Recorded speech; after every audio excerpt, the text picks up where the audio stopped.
to me, sustainability, it really deals with the longevity of a program. If sustainability is not taken into account at the beginning of it, the designing of how to put the different pieces together, it'll become an unstable situation that requires a lot of energy to keep it going. But if we can think of sustainability in a sense of balancing all the incomings and outgoings so that we are creating an environment where things naturally want to fall into place, we'll have success there.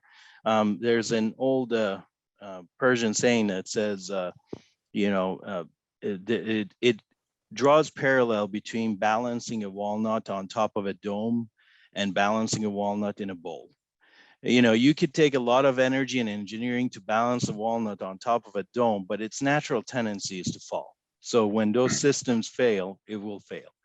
And if we can manage to have the environment so the walnut is in the bottom of a bowl, then its natural tendency is to stay in the position that's been created. So if we can, in my opinion, balance, for example, the net impact on environment, net impact on the social aspects, and net impact on the financial aspects of an asset management program, we will have a higher probability of success when it comes to sustainability.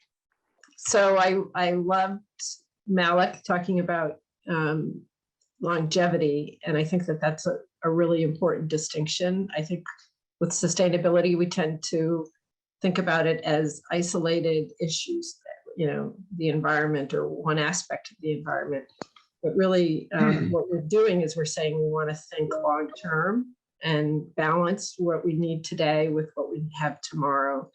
And we've had a number of interesting conversations lately and hosted by the ALN, for which I'm very grateful, where we've talked about a multi-capital view.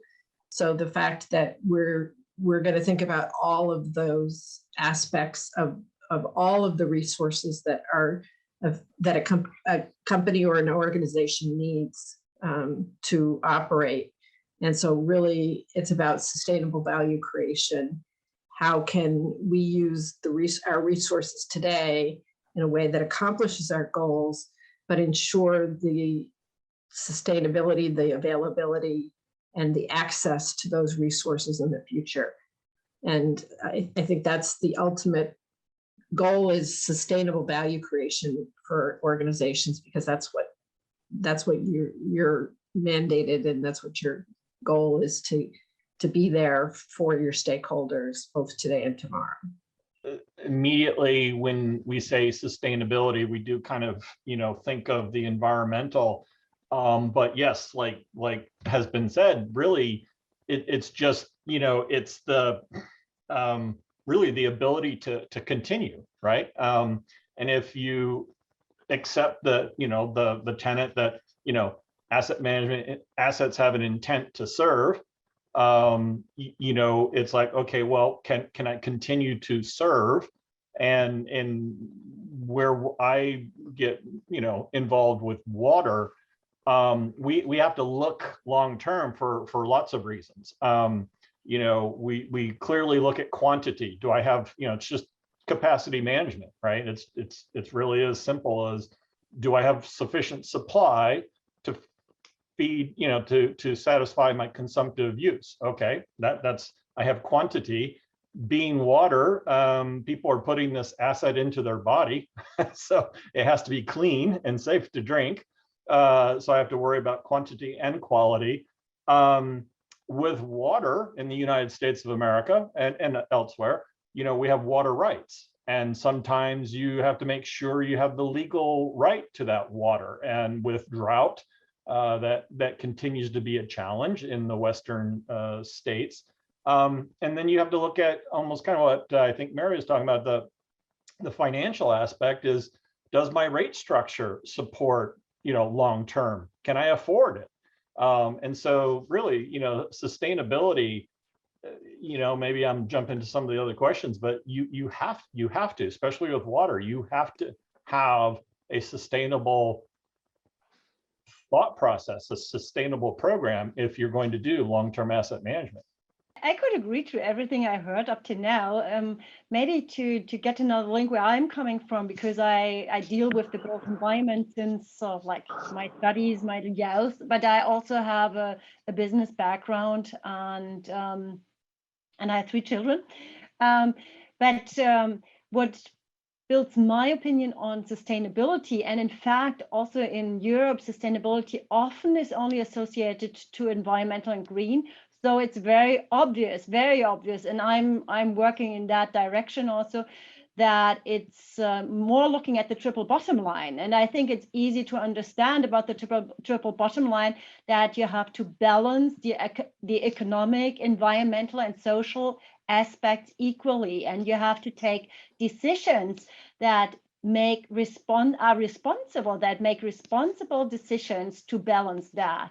And it does not say what is the priority, but it has to be a responsible decision. And I think we can transfer that easily to asset management.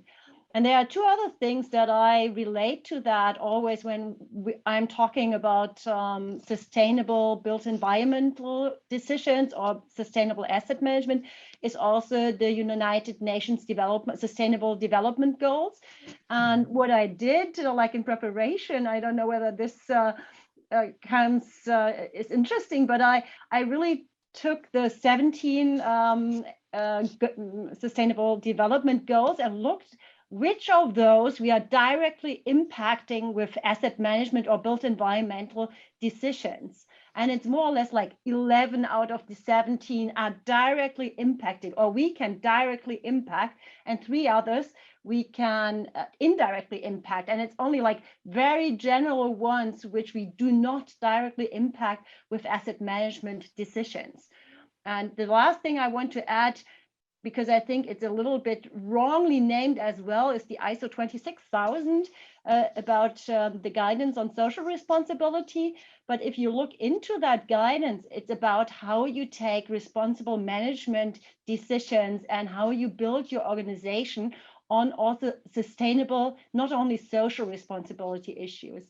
So to close that up is, I think sustainability is very much for me to take responsible decisions that do neither impact or limit other people's, individuals' interests in today or in the future, but also, last aspect, neither do it on the disadvantage of other regions. It's not only further future generations, it's also today's regions, other countries, other regions, and the future possibilities of those regions. And altogether, it's responsibility. We keep things pretty simple down under.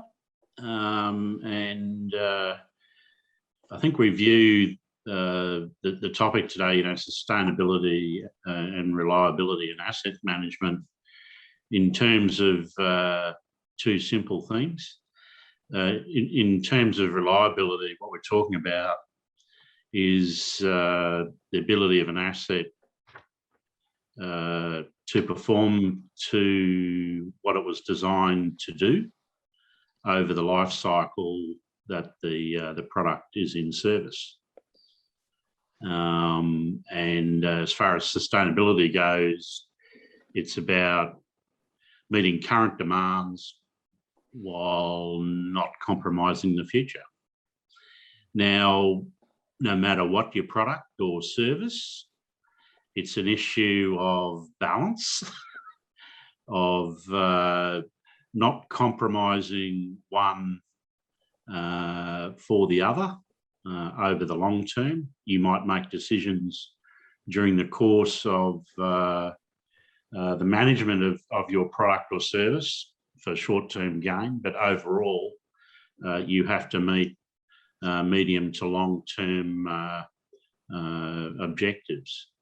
I've worked for the military for probably 45 years and in various capacities, and yeah, they're 2 balancing strategies that have to come in play to make sure you meet your operational availability is keeping those two things in balance.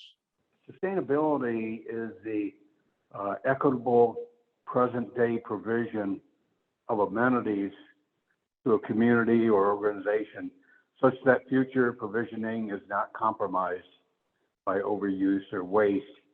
And I do want to make a note that I'm the subcommittee chair for ASTM E5307, which is a subcommittee entitled Sustainable Asset Management. So it's my duty is to write standards for sustainable asset management. We do have one, and the one that I'm talking about is E3210 on infrastructure management.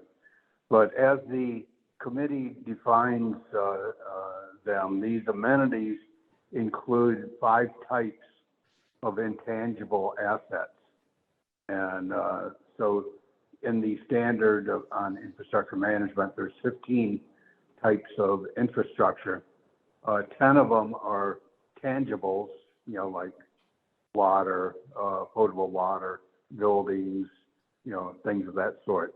But 5 of them are intangible, which we talk about intangibles, you're talking about outcomes as opposed to existence, like water coming out of a pipe. So the 5 types of intangibles are food systems, assuring that the food is safe and good to eat. Security, which could be security for a lot of different things. Healthcare, education, and financial systems. So you can, within each of those intangibles, you might have one or more types of tangible assets, as well as what's called personal property, which in the asset management world, that means anything that's movable, like a laptop or such. So rather than get into anything deeper than that, I just want to leave everybody with that description of sustainability. Thinking about today's roundtable, I realized my preparation for today started back in 1987 in high school. I don't know how many of you can remember high school assignments or specific high school assignments, but that year in my geography class, I was given an assignment that was inspired by the Brundtland Commission report, Our Common Future, which was published in 1987. And it was so interesting. The definition of sustainability that came out of that report was stated in different ways by so many of our panelists today. But it talks about meeting the needs of the present without compromising the ability of future generations to meet their own needs. And one of the things that Annette mentioned was the idea that it's not just about the environment. And that's one of the things that I just love about this intersection of sustainability and asset management. Meeting needs are so much more than just clean water and clean air. I was thinking about early on in the pandemic with the general shutdown, the impact that we saw on the environment was fantastic. There's the documentary, I think it's on Netflix or Prime, where they, go and document all the different ways the environment rebounded when human activity was severely curtailed and ceased. And that is fascinating, but I think we would all agree that that was not sustainable. The social impact, the economic impact was in many ways devastating. And so the thing that I love and the intersection I see of sustainability and asset management is that sustainability, when we think about doing things in a sustainable way, we're casting a wide net. We're understanding how a decision in this direction impacts other arenas. And so that idea of long-term versus short-term balance.